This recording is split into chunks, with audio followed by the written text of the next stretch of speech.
Selamat pagi, salam mulia, salam budaya, salam Jawa Dwipa.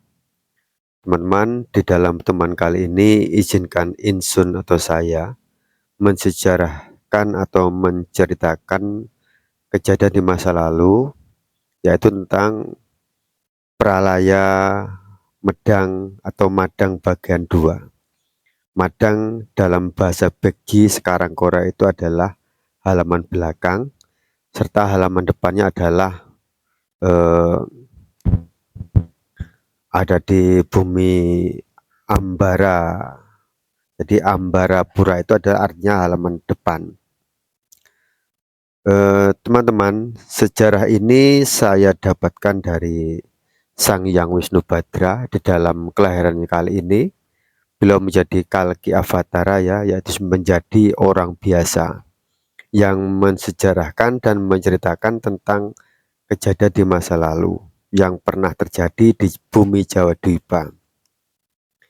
Teman-teman, kenapa candi ini dinamakan Candi Prambanan? Itu di masa lalu setelah Madang Prambono kalah dengan orang-orang dari Saka Sekitya dan Yawanaradia, maka bekas keraton Medang Prambono Mamratipura Purusa ini setelah luluh lantah dan dibakar, kemudian di atas puing-puing keraton Madang Prambono Mamratipura ini didirikan candi yang sekarang terkenal dengan Candi Prambanan, dan di sebelah timur Candi Prambanan ini terdapat kubur atau makam atau apa namanya ya, pusara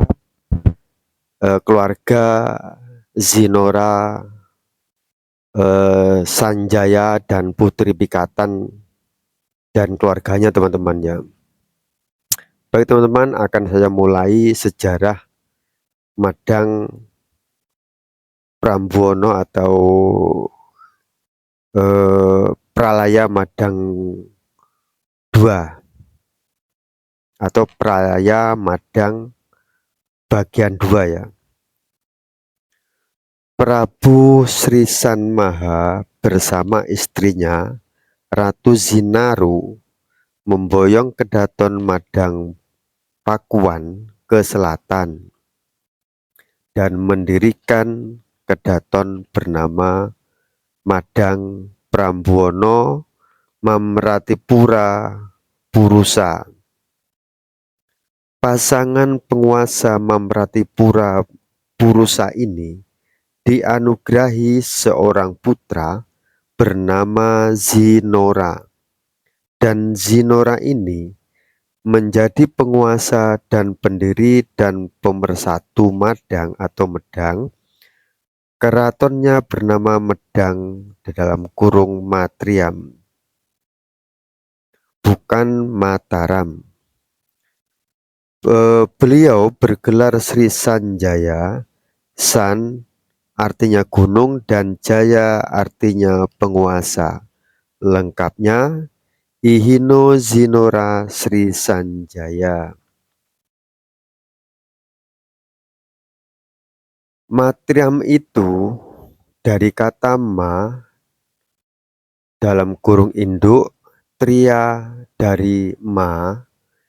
Induk di sini bukan induk dari induk, akan tetapi induk dari segala pemerintahan Madang, yaitu induk dari Madang artinya. Kedaton Madang Matriam Adiraja ini ambruk diserang orang-orang Saka dalam kurung Sekitya dari Pagaruyung, dipimpin Raka I Panangkaran, karena dialah yang membawa orang-orang Kalinga, Wanga, Pundra, Ganggaridai, Awanga, dan orang Yawanaradia dalam kurung Surya Yunani, Makedonia ke Jawa Dwipa. sehingga bumi Jawa menjadi nengkar, berkembang banyak orang pendatang. Dan setelah itu membangkang kepada pemerintahan Jawa Dwipa yang berpusat di Matriam. Zenata dalam kurung Ajisaka Dewata Jengkar tidak membayar upeti ke Matriam, malah membayarnya ke Sriwijaya dan Pagaruyung. Tidak mau mengindahkan tatanan bumi Jawa Dwipa, akhirnya memberontak ke keraton Madang Matriam. Akhirnya Madang Matriam pun ambruk, diserang orang-orang Saka dalam kurung Sekitia ini. Setelah Matriam dikuasai oleh penjajah Saka, Zenata ini menambalkan dirinya sebagai penguasa Jawa Dwipa, bergelar Damputa Sailendra Sri Jayawarman. Kerajaannya bernama Medang Wanua, sekarang terletak di Kaloran dalam kurung Temanggung. Orang Jawa Dwipa menyebutnya Ajisaka Prabu Dewata Jengkar, yang artinya pemimpin Saka adalah penguasa yang jahat. Karena Zenata ini adalah penganut Bhairawa Tantra, suka memakan orang. Bila musuhnya kalah, dibunuh dan diminum darahnya, dimakan jeroannya. Setelah menjadi penguasa di Jawa Dwipa, Zenata juga gemar memakan manusia. Makanan yang disukai adalah lawaran atau lawar, yaitu daging dan jeroan manusia mentah, dicampur dan dimakan.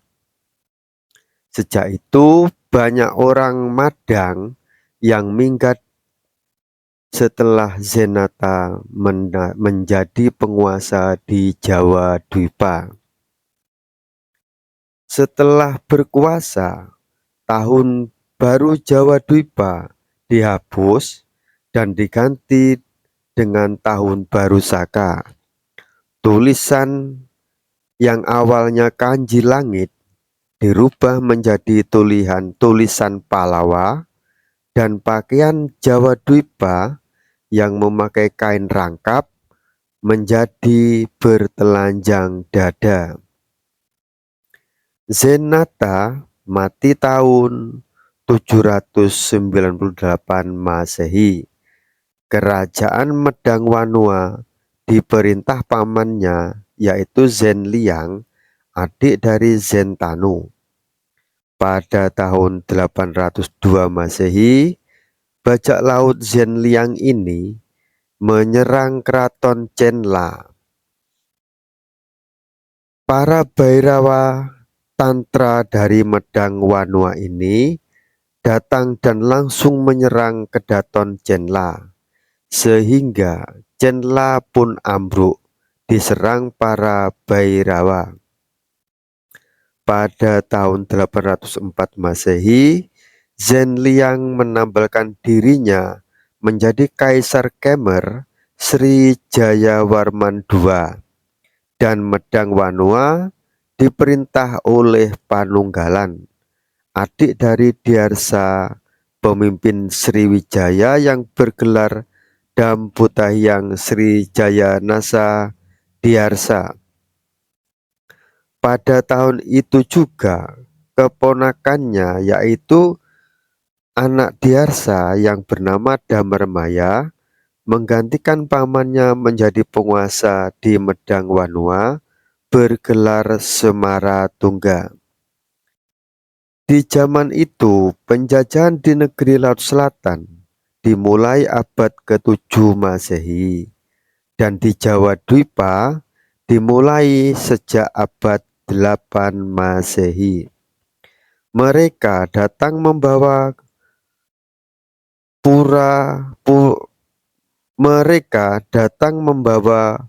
peradaban batu, suka membangun bangunan, menumpuk-numpuk batu banyak sekali.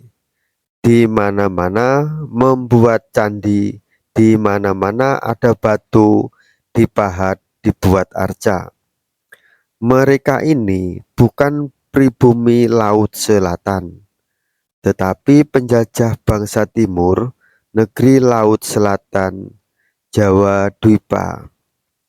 Sumber Badra Kanda dalam kurung Wisnu Badra garis miring Sang Hyang Wisnu yang berbicara.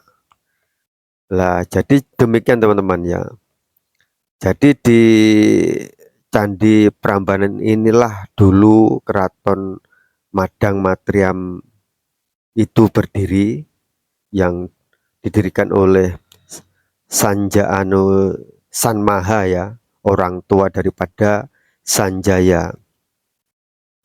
Dan setelah ambruk diserang oleh orang-orang Saka dari Pagaruyung, kemudian di tempat ini didirikan Candi Prambanan ini oleh orang-orang Saka dan Yawana ya. Dan Medang Wanua itu ada di Kabupaten Temanggung ya. Di sekitar sana yang pertama didirikan itu di sekitar Kecamatan Kaloran ya, karena kemarin atau saya belum sempat ke sana karena suatu masalah yang ternyata jauh dari Prambanan ini.